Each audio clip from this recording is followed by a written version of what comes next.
recording. This meeting is being recorded. Well, welcome everybody to our Schools Forum meeting this afternoon. Thank you for your attendance. We've only had those one set of apologies from Steve Cox, haven't we, Jane? Yeah, No just to say he's running a little bit late, so he may try and join us a little bit later. Okay then. Well, we'll get straight into the agenda then, because we've got a lot to get through today. First item after welcome and apologies is to go through the minutes and actions of the meeting that we had on the 8th of December. So if you could just have your document pack in front of you and we'll go through the minutes. Can we just check them for accuracy? Page 1, which I believe in the pack is page number 5. And then scrolling through those, page 2, page 3, page 4, and page 5. There are 2 actions, one of which was for myself and Sharon to meet with the collaboration group, which we have done, and that appears on today's agenda. So more of that later. And then we also had a second action, which was the early years DFE representative should attend a meeting of early years working group with the date to be confirmed. Jane, could you just confirm whether that's covered in today's meeting? It isn't.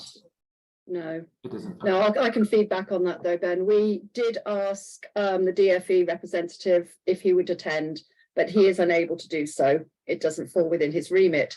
However, he said he's more than happy for any requests of or questions to go from the Schools Forum Working Party through Karen, because Karen and I meet with him regularly, and he can then respond that way.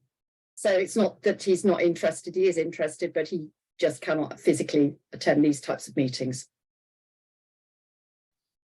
Okay, so we can close that action because we haven't got a route through there. All right then, Jane, I didn't see any hands going up or hear anybody shouting out, so I think we can take those as a true and accurate reflection of the meeting that we had, and we can move on. As long as everybody's happy, just give everyone another opportunity to speak up.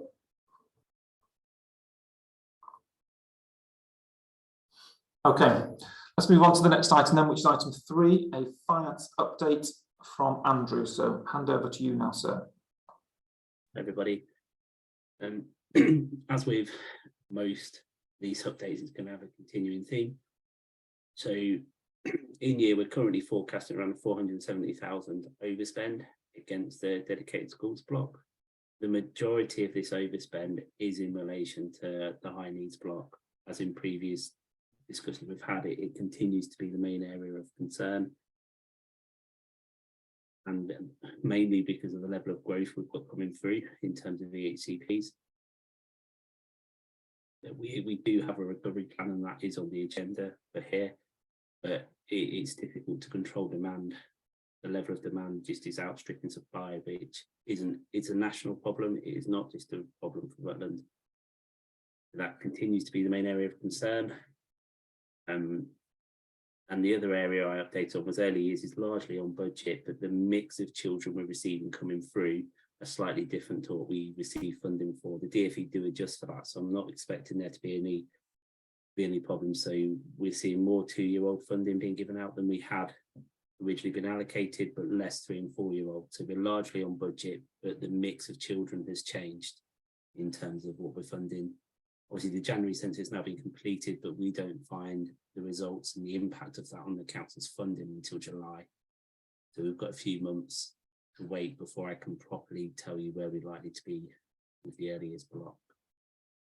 Other than that, I'm happy to take any questions from people. It's a relatively quick update with me. There hasn't been too much change from reporting last month or last meeting. Right, put that open to colleagues in the room. Has anyone got any questions for Andrew on that report?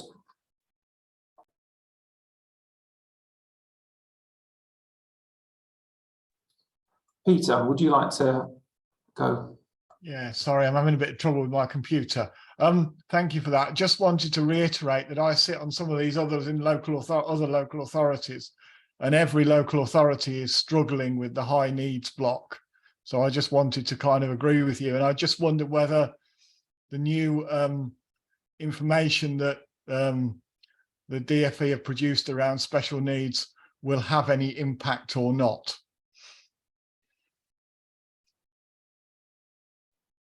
Peter, were you directing that? Is that just a speculative question, or were you asking anybody to respond? It's a speculative question. Okay. Dawn? Thank you, Peter. I was just going to, it was actually in response to Peter's question, just in terms of the high needs block and the deficit. I wondered, Ben, would it be helpful if I just did the verbal update on the DBV programme, because that's obviously directly linked to the finance and the high needs block deficit. So you're suggesting there, Dawn, that we just dip straight into item 7 now? Rather I than... wondered if it would be helpful. I mean, I'm happy to wait. No, I think that's okay. I don't mind. Yeah, because it might just help answer Peter's query as well. Of course, go for it. Thanks. So, I mean, basically, in terms of the high needs block, and as Peter kind of pointed out, obviously, we're not unusual to, in the words of Tom Jones. So what the DFE have done have invited 55 local authorities nationally to be part of something called the Delivering Better Value programme. Now, we're one of those 55, and we've just started phase 1 of the programme with the DFE and their partners. So the delivery partners for this, the Newton Europe and CIPFA.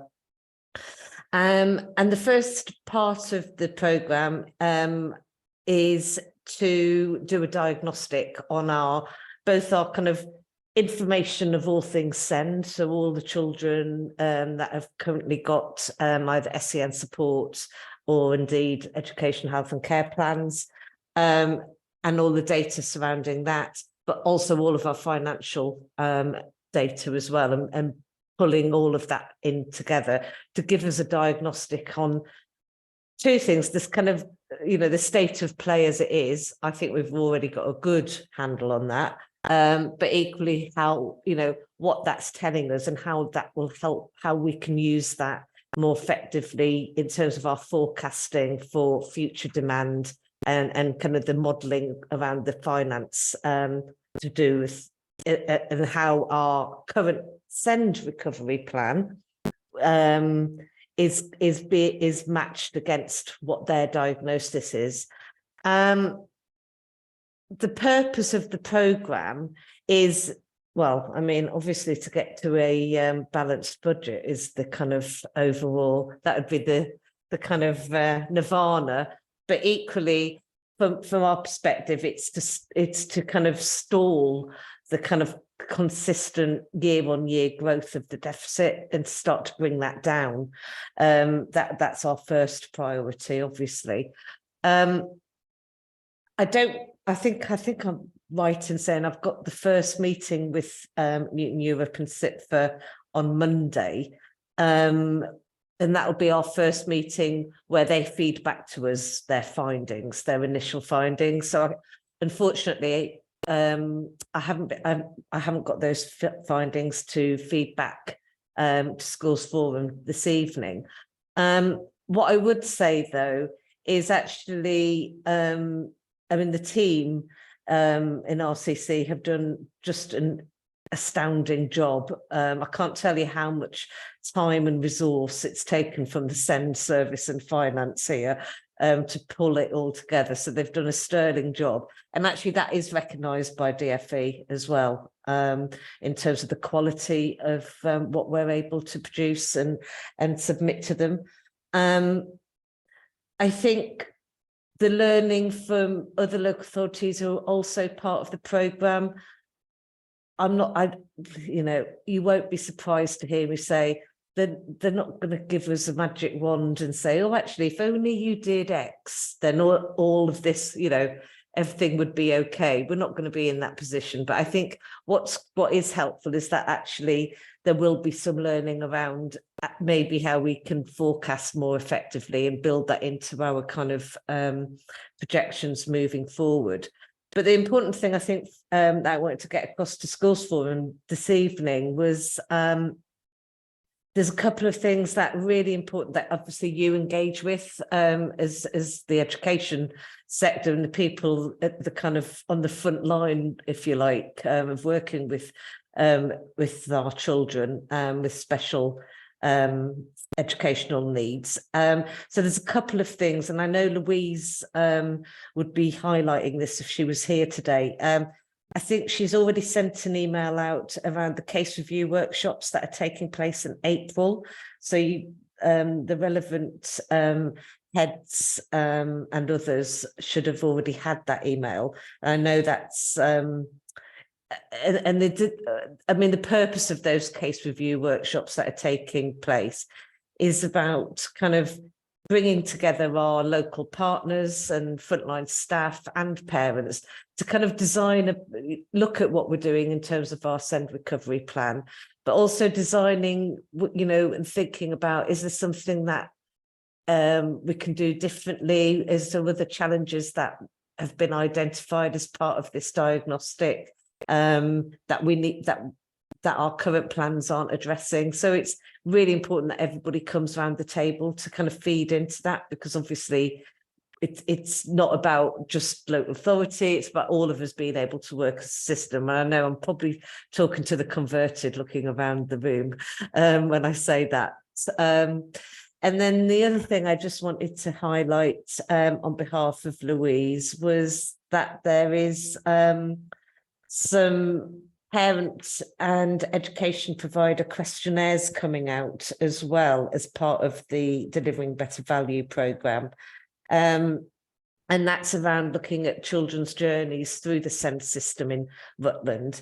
And the idea is that those questionnaires will help us get a better understanding of what we can change further. So, and that's also in light of the recently published improvement plan, SEND an alternative provision improvement plan that DFE published about 2 weeks ago now.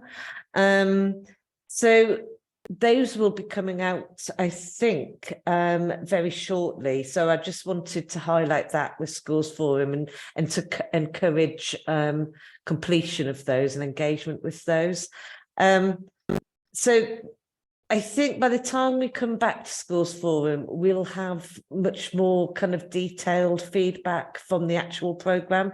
But it's really the opportunity over the next couple of months is for all of our education providers to really engage with the programme, so and get that feedback going in, because obviously we've all got an interest in making sure that it's not just about the kind of balancing the budget, it's about making sure that everything we're doing as a system is benefiting children in the right way, and keeping them in mainstream as far and thinking about that inclusion strategy, but equally making sure that when there is a need, that they're identified and supported quickly. So that was probably all I was going to say this evening, unless there's any more detailed questions people might have.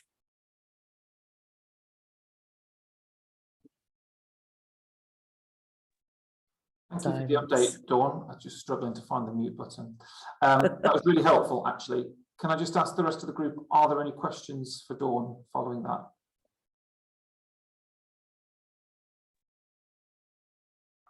Okay, thank you.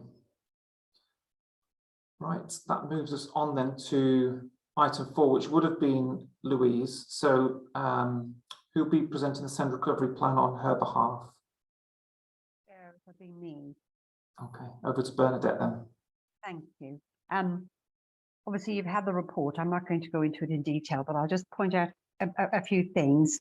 The update on the Delivering Better Value review We've nicely segued into that because Dawn's done the update there, and you'll see in the recovery plan report, there's more detail should you want it in Appendix B of the report. I think I wouldn't underestimate the amount of effort and work that is coming down from the DFE to deliver that, and there's a plea, just to reinforce what Dawn said, a plea for our colleagues, for our parent carers and our education colleagues to engage in the process. There is a carrot at the end of the line, and it's mentioned in the report, in that once we've done all the diagnostic work, done the case reviews, completed the surveys, there is the opportunity for each local authority to bid for funds, and that's up to £1 million. So that's a really great opportunity for Rutland. So the more we can do to strengthen that bid that we have to submit, it's really in our interests, and that's about us being able to invest in our SEND system in the locality. So no doubt, should you want to have individual conversations regarding the better value review, because it is complex and dense, the information that we do receive from Government Office. So I'm sure Louise or Helen would gladly talk you through that.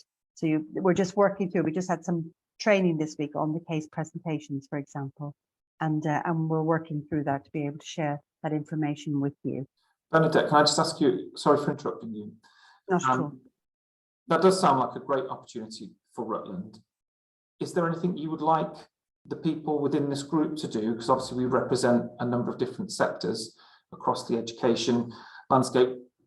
As advocates for those sectors, is there anything that you would like us to do to support you and your colleagues with that particular project?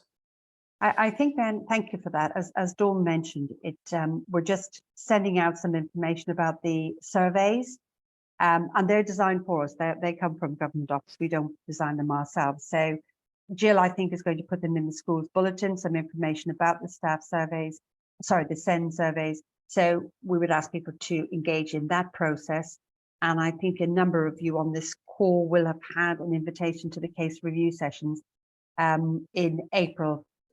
Two of the dates I know offhand are the 25th and 27th of April. They are long sessions, and we would really ask if you were able to join those sessions.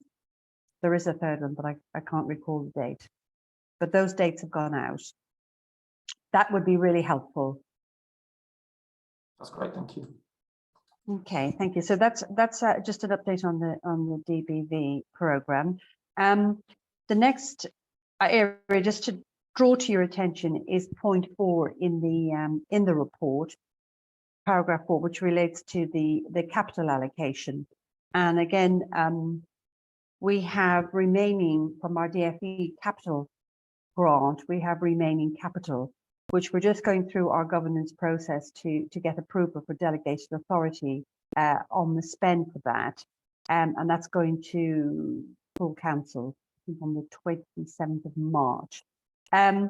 What we will be engaging with colleagues in education will be an expression of interest on how we might fund projects to utilize that grant.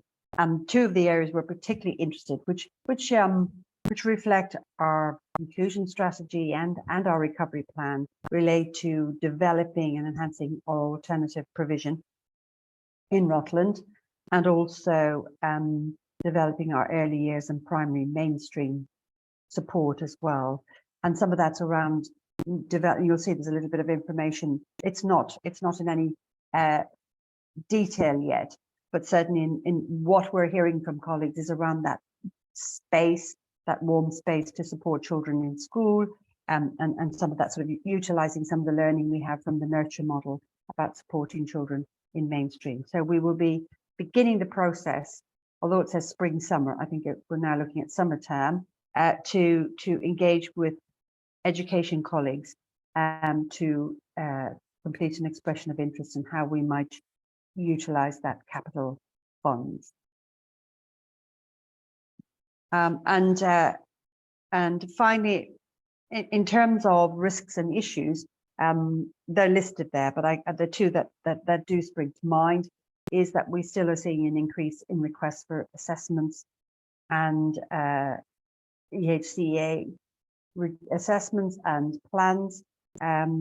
We are managing, we are managing the capacity at the moment. We are working really closely with our parents to understand that pathway. But I mean, the other issue, which won't surprise you, is the pressure on places, special school places in the authority, and not only related to Rutland. It's in our neighbouring authorities as well. So we're having to have some very sensitive conversations with colleagues in other local authorities about how we avoid putting pressure on each other in terms of consulting on placement. But it is a pressure, and obviously the work we're doing through the capital programme is enabling us to find creative ways of managing that.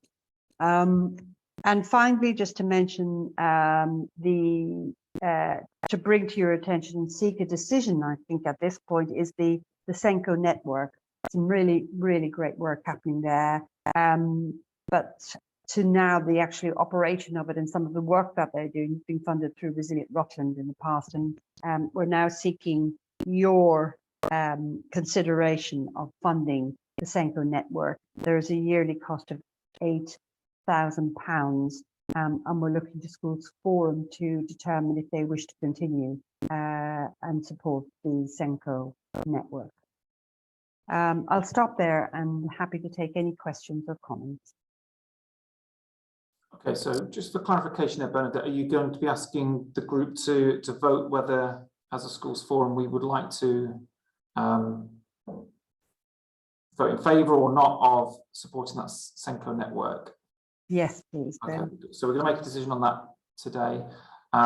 Before we do that, can I just ask if there's anybody in the group that's got any questions or comments about what Bernadette has just run through? Steve. Thank you, Chair. Apologies for being a bit late this afternoon. A few technical issues, as always. But just checking with the SENCO network for that money. What's that money for? What is the £8,000 for? Who's leading on that? How will it be the same or different to how it is now? It won't be different. I mean, obviously, through the SEND recovery plan, they've been undertaking training, but it won't be different. It's just to continue offering the opportunity to have a forum and bring people together. The detail of how the money is spent, Steve, it's not, I don't hold that. I can find that for you, but it's not doing anything different or new. It's been able to maintain the forum, is my understanding. Who will be coordinating it? I don't have that information, but I can certainly find out. I think I don't know. I'll only be surmising if I were to say what I understood the previous arrangements were. I don't know if Jill knows any more, but I can find that out and make sure that. Thank you. I mean, certainly, Chair, from point of view of our SENCOs at our school, it's worked really well. There's been some really quality sessions, some real engagement with the authorities, some external speakers and the SENCOs. So I would certainly be endorsing that personally. Thank you. Does anybody else have any comments or questions for Bernadette? Jill? Yeah. Yeah, I wasn't sure I've muted or not. My understanding is it's Caroline, isn't it? Caroline Chrissy, who does the coordination of the SENCO network. I know certainly invitations for things have come from her. Yeah, I think she probably coordinates some of the specific training and some of the events. But whole scale, I don't know, Jill. Mm.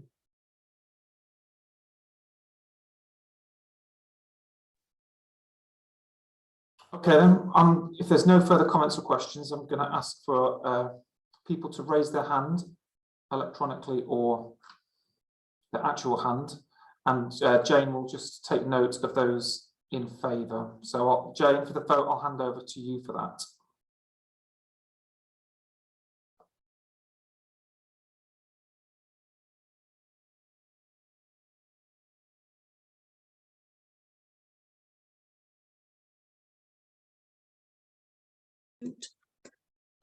Thank you. We have 1, 2, 3, 4, 5, 6, 7 yeses. Any noes?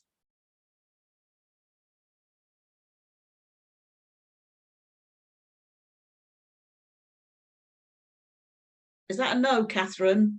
Sorry, no, right, got you, thank you. Do we have any abstentions? No, thank you, that's unanimous, Chair, all approved. Thank you, Jane. So Bernadette, does that conclude your update there on behalf of Louise? Yes, thank you, Chair. Excellent, thank you. Next item then is early years working group. So Catherine, over to you. Thank you. I'll keep it brief. I know there's lots on tonight.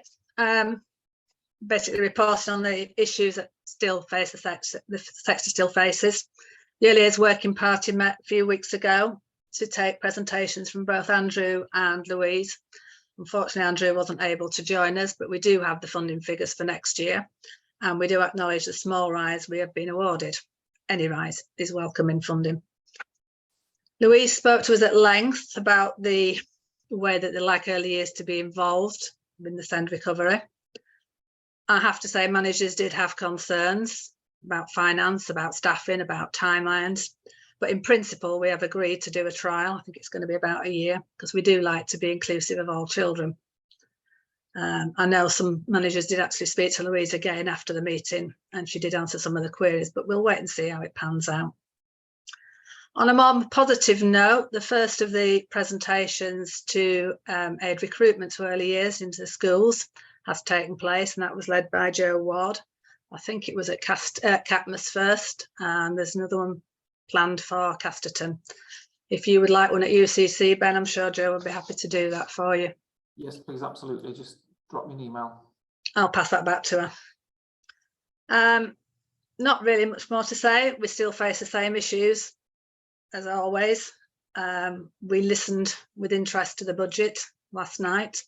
I have to say the manager's app was going berserk till about 10 o'clock last night. We're still reeling from what's expected. We have got obviously questions around funding, about staffing, about ratios. We will be meeting to discuss this at length. I know Karen's already been in touch with me today and wants to meet. And once we have more detail, we'll come back with what we think. That's basically it for us for now.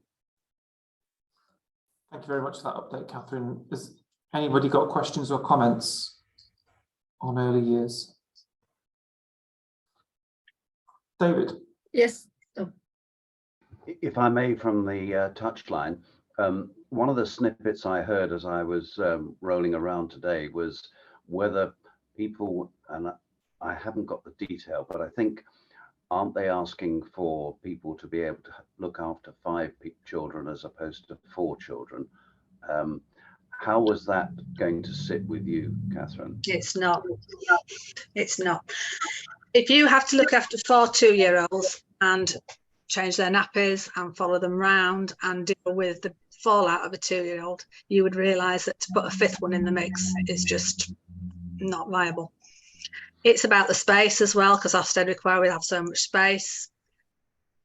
If I look at my own building, we take 2-year-olds. We have quite a lot of 2-year-olds at the moment. It's a source of income for us at the moment, which we will lose if the funding comes in. But it's so much extra work for our staff. It's unbelievable. So no, we won't be looking to alter our ratios. No, thanks for that. And I think that was the impression I got from the vague discussion I heard. So it's just nice to hear it, you know, from the front line. Thank you. Thank you, Chair. Jill, you also had a question.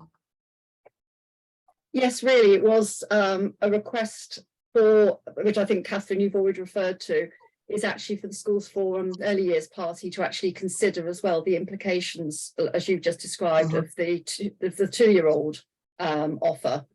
And actually looking forward to the 9-month offer, which by 2025, which will be quite exciting.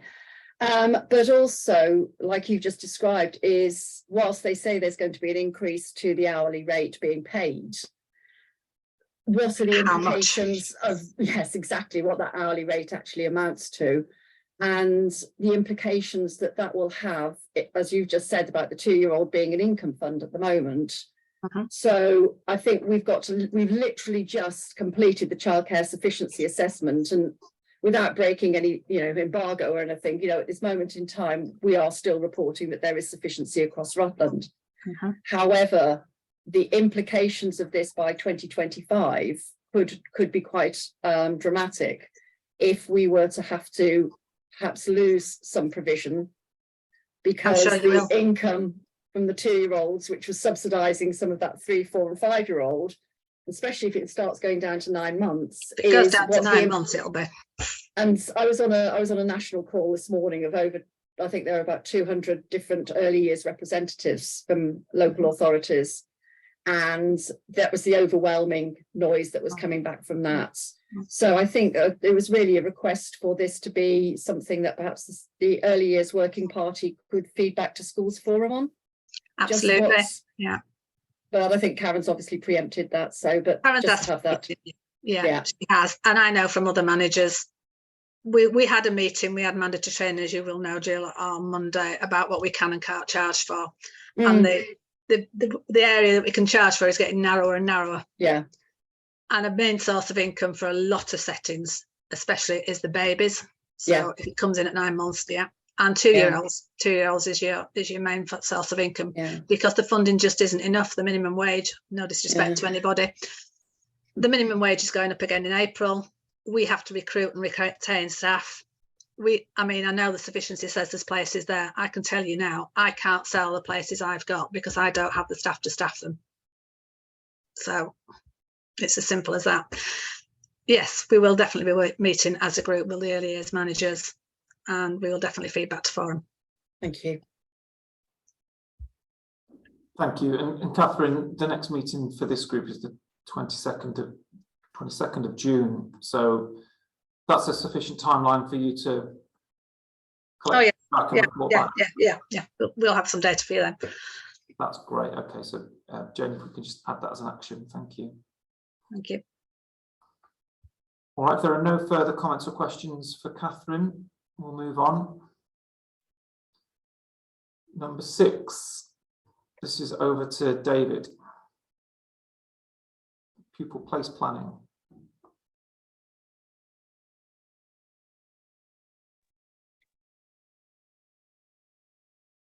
Hi, David, are you there? Hello, can you hear me? Yes, we can hear you. We can't see you. Yep. I'm just setting up my screen share. Got it. Thank you. Good evening. My name is David Wiley from the Business Intelligence team. I've helped prepare the school capacity survey. So for those who aren't familiar, the school capacity survey is an annual return that's submitted to the Department of Education by local authorities. And we are required to report the capacity for our planning areas and provide a pupil forecast for the following 5 years for primary schools and 7 years for secondary schools. And we are also required to confirm any places that will be added or removed from schools in the coming 3 academic years. The data is collected by planning areas, and a planning area is a pre-agreed group of schools. There's some significant changes coming in the 2023 return. We're now being asked to report on the capacity of special schools, SEN units and resource provisions within the local authority. And they also want us to provide a forecast for those provision types. Not a huge amount of detail has been given yet about exactly what the specifications will be, but we've been assured that guidance will be released by the end of March. They're also asking for planned places to be returned by school level rather than planning area. This won't impact the way we work, as we already collect at school level. So in Rutland, because of our size, in Rutland we report one primary planning area and one secondary planning area. Internally, we divide the county into 3 clusters to help make better use of local trends and analyze factors better. So this map shows the 3 clusters. Some examples of the data that we use to produce forecasts includes live births from the NHS, numbers on roll from the school census, housing development schedule from the planning team, the capacity reported by schools, and we also get input from the MOD and neighbouring local authorities.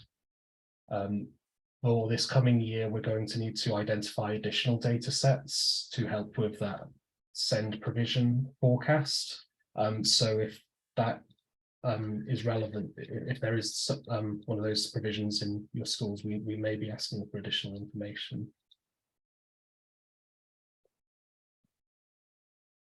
So this is a timeline of the 2022 collection. So we completed the 2022 survey within timescale, and the department's pupil place planning data team completed their cleaning exercise in December.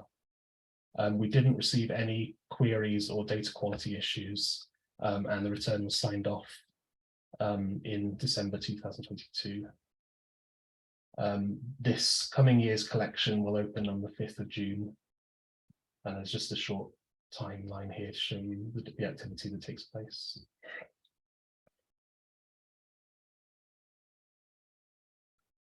So starting with our forecasts for primary schools. So the grey line here shows the capacity that we have within the planning area. The solid blue line is the prior years, and the dotted line is our current forecasts. Our previous forecast for September was quite close. The actual numbers on roll was approximately 1.3% lower than was forecast in our prior forecast. And we were typically within 1 to 2% of our forecasts per year group. So overall, we're forecasting approximately 15 to 20% surplus of places within the planning area, and this is reasonably well spread amongst those 3 clusters. The longer term trend shows a slight reduction in numbers, and this is largely down to 2 factors. One is a lower birth rate. So in the academic year 2018 to 2019, we had a 14% lower birth rates than the prior year, which itself was 7% lower than the year before. It slightly increased in 2020-21, but was still lower than what we've typically seen. We also have seen a reduction. Typically in Rutlands, we've seen that the children entering reception is typically 30% higher than the number of children that were born 4 years prior. But that number has been reducing over recent years, and the current average is about 20%. And this figure is affected by several different factors like housing, MOD moves, and out-of-county children.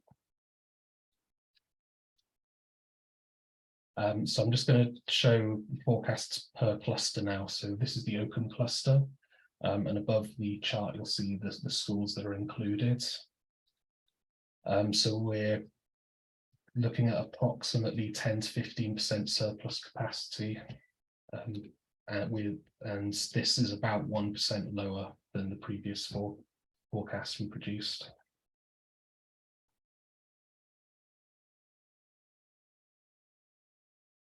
So this is a Casterton cluster again. These are the schools are listed above, and we're forecasting approximately 13 to 15% surplus.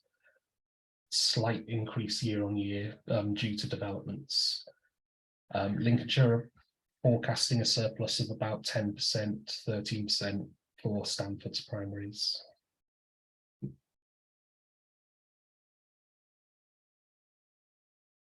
And this is the Uppingham cluster.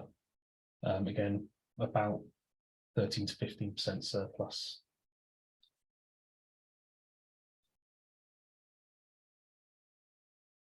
So for secondary schools,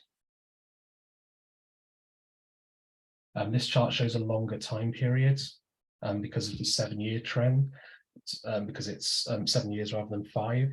But those last 2 years is where that we have the least available data, so they're subject to change. Capacity in Rutland's quite limited for secondary schools, and forecasts are showing potentially a 1 to 3% above a total capacity.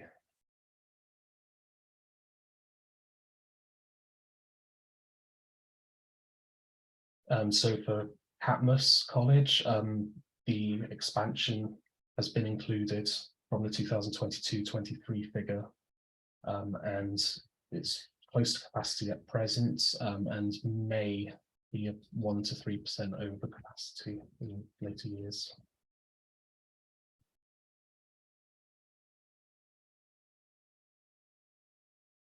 For Casterton, again, close to full capacity and maybe 1 to 3% over. And as is prior years, the biggest contributing factor is out of county children.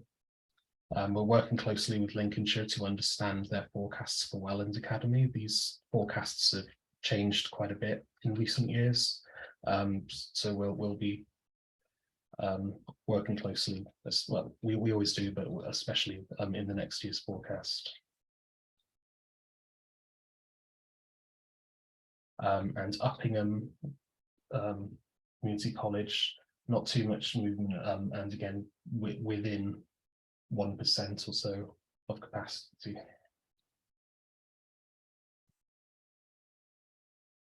Thank you. That's my presentation.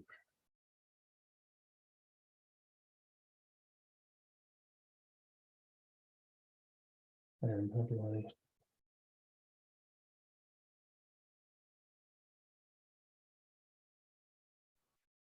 Right, has anybody got any questions or comments on what David's just presented? Carl. Yeah, just briefly, David, I'm sure you're well aware, but I always say this in these discussions, that insofar as the discussions that you have with Stanford Welland Academy are concerned, just bear in mind that sometimes the discussions are skewed rather, because Lincolnshire, of course, tend to overestimate the number of parents who choose to send their children to Welland and underestimate the number that choose to send their children to Casterton. So we end up with a situation where we are being required or encouraged to take well over the number that we would normally take, and certainly could accommodate in our building, whereas Welland are often in the reverse position. Yep.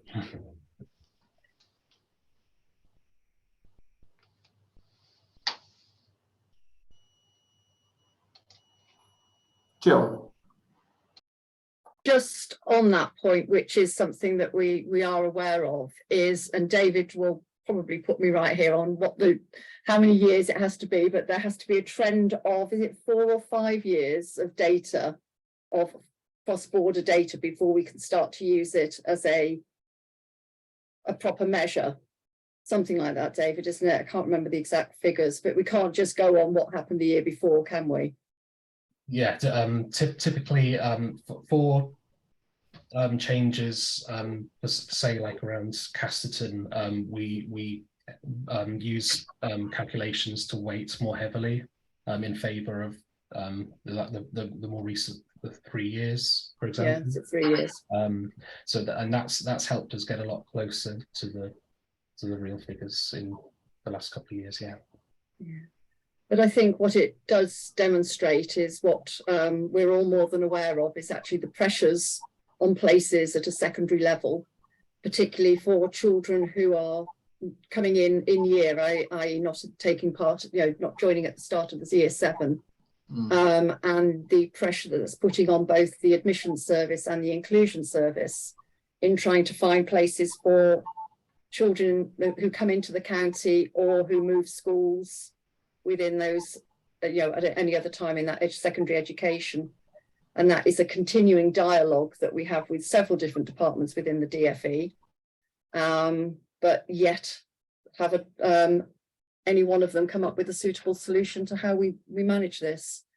But I think it's just something, again, that this just goes to demonstrate is that continued pressure on those secondary school places and being able to find places for, you know, as I say, students who come in at any other time than the typical admission time.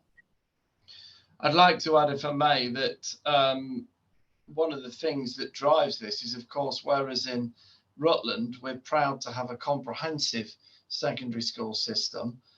In Lincolnshire, that doesn't apply. So parents aren't choosing between two comprehensive schools in this part of the county and just over the border. They're choosing between a comprehensive school and a school that operates in a selective county, a selective authority. So that's often not mentioned, and I know it's their right to do it, but it's a relevant factor in parents' mind.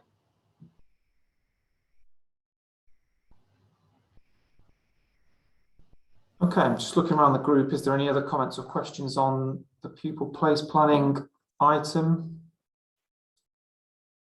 No, we'll move on. We've already covered item 7. Thank you, Dawn. So that moves us on to item 8, which is myself and Sharon. We were tasked with meeting with the collaboration group who Louise has been working with for some time, and we did that. I can't remember when we did that, Sharon. If I can help, I think it was January. Yeah, 17th of January. Oh yeah, it's on the minutes. Yeah, and I've got a few notes written down, and then Sharon, if you're happy to fill in the gaps, anything that I've missed out. So it was a really useful experience, actually. We listened to the collaboration group, who are clearly a very passionate collective. They've obviously been working with Rutland County Council colleagues for some time now. They did explain to us the frustrations that they have with the system. They articulated that they felt that some schools didn't have as an inclusive ethos as they would hope. We explained about the new banding model and how that would work. We also explained the work of School Forum in commissioning projects which are proactively addressing some of the systemic issues that they were raising. And they were pleased to hear about these. They questioned us on how they work and also how the impact of those projects goes wider than just the schools that host them. And we used the example of Edith Weston and the Nurture provision, as well as the autism education training that's based out of UCC and Oakham C of E. And they were really pleased to hear that we're actually thinking wider than just the schools that are hosting those provisions, and we're trying to have impact across the system in Rutland. So from my perspective, it was really useful to hear their views firsthand and have that dialogue with them, and obviously then bring that feedback to yourselves. Sharon, is there anything else that you'd like to add on that? No, I think you covered it quite well. I think the concern was that there doesn't appear to be the same inclusivity. I think that was the biggest message, really. And I think you and I did agree that we would try and get heads together at some point to just have a look at sharing some good practice and looking at the challenges and working together to ensure. I think the outreach, the schools support partnership has had a big impact, I think, in all schools and for parents in particular. But I'm with you. I think they were really supportive and quite, just wanting to know, could we make sure it becomes the same in each school as far as possible. Has anybody got any questions for either of us or comments? I'll go Bernadette first. Thank you, Chair. I met with the collaborative group last week, and they were really positive about the meeting they had with you. It was really useful. They thought it really helped them to understand the graduated response. And I think, to sum up what Sharon said, they would love to see that for every child in Rutland, that they had an inclusive experience in their education. It really helps us because we were working on developing a framework of guidance for schools, and we had already sort of sketched out what that might look like, both in terms of being able to explain to parents what to expect, but also just to have a common understanding across our education providers. There's quite a lot of reference to it in the SEND improvement plan, and there was a case example given. I think it was Portsmouth's framework. So we've looked at that and we really like it. It's actually more simplified than the one and straightforward than the one we were producing.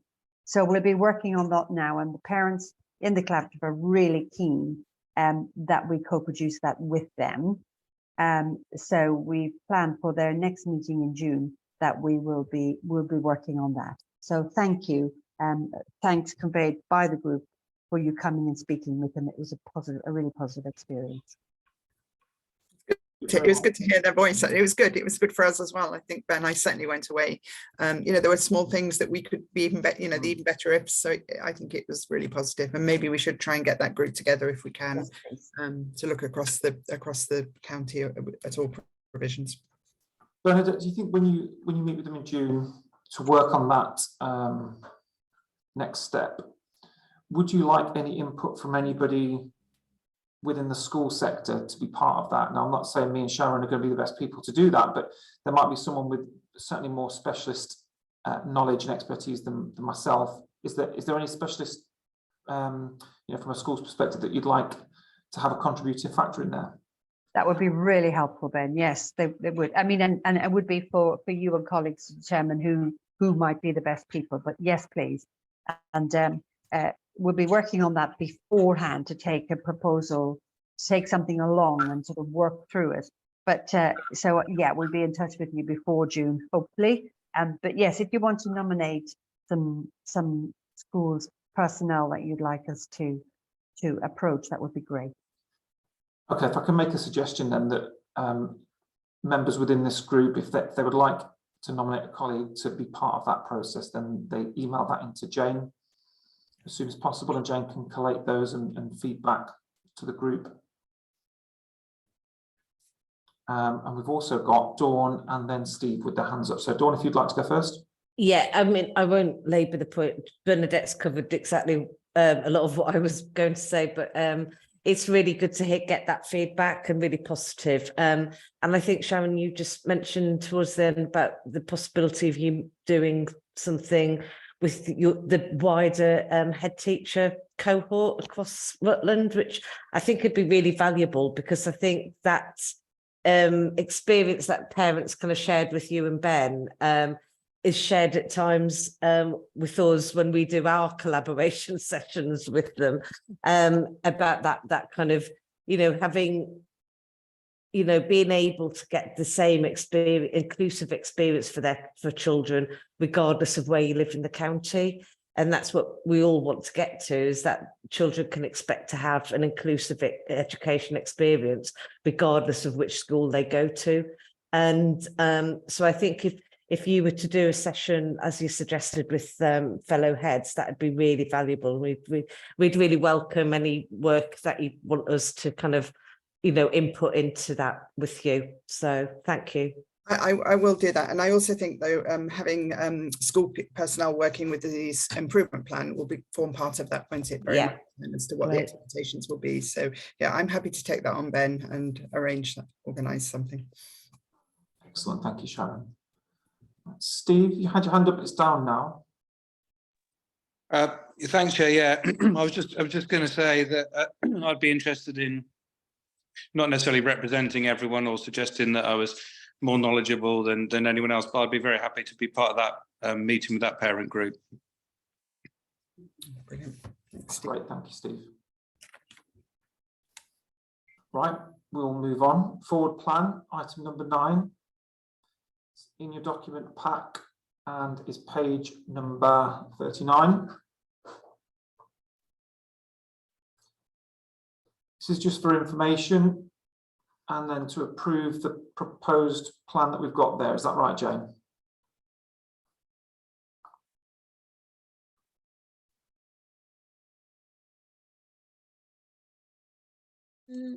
Got too many buttons to press. The next meeting is proposed for the 22nd of June. I've started to draft a work plan for the next coming year, but you should be able to see my screen that for the next meeting on the 22nd of June, we're proposing that we've got the annual review of Schools Forum membership, notification of the annual review, etc., learning and skills fees and charges, nurture hub and practice and update, and another update on the Delivering Better Value programme from the strategic director, and approval of the draft forward plan for the next municipal year. We will be setting agenda setting meetings moving forward once annual council has approved all of our meeting dates. But does anybody have any requests for any additional items for the June meeting?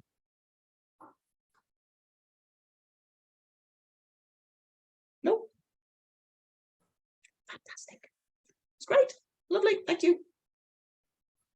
Thank you very much, Jane.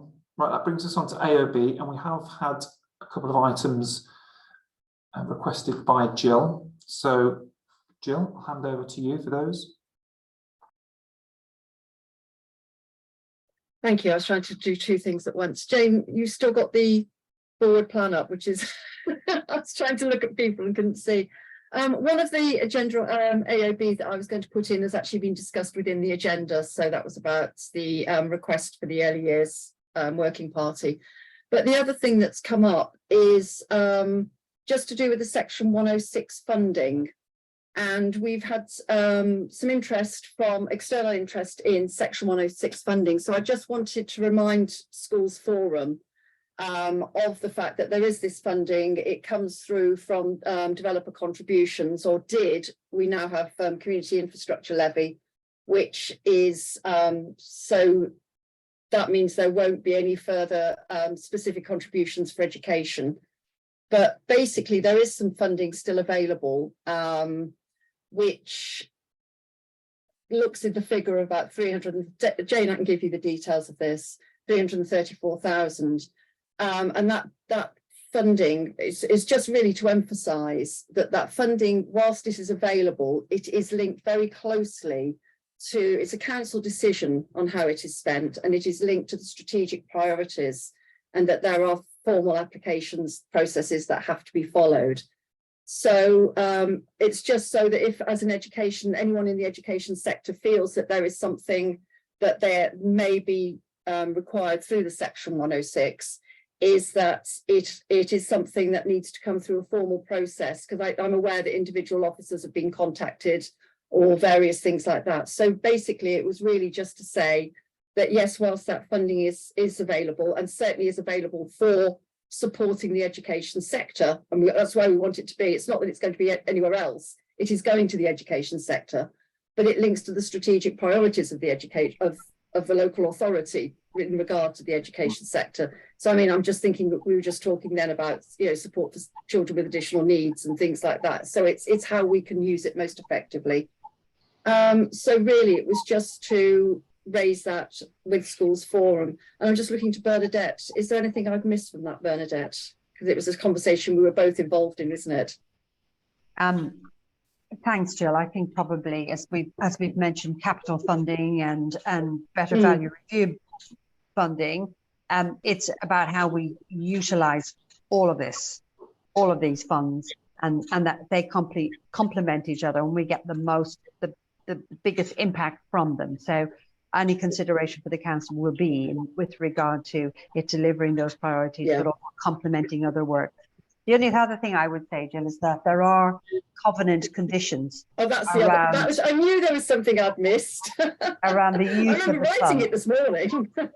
Yes. So yeah, so there are conditions around how each of the individual contributions can be used.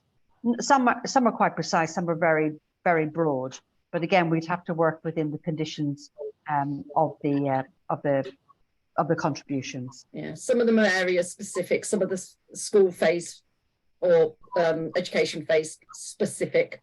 That's not easy to say. And so there are various other things that have to be considered. But I think, you know, just to have that available for people to understand. Thank you, Jill. Carl, got a question, comment? Yeah, thanks. Just wanted to ask Jill if you could explain or send possibly the or any relevant information on how we have a look at the formal process? Because I don't know where those, you know, is there an application form or? It's an application form, yes, and it's I'm not sure which department it's directly linked to, but it would be with the property team. But yeah, we can let you know what that is, certainly. Yeah. Thank you. That'd be very helpful. I had the same question myself. Mm. Thank you, Carl. Right, does that conclude your AOB, Jill? That's it. Yes, thank you, Chair. Fabulous. Any other business from anybody else? I'm just going to quickly look around my screen. No. Next meeting is Thursday, the 22nd of June, 4 till 5:30 on Zoom. Jane, is there anything else that we need to cover that we haven't?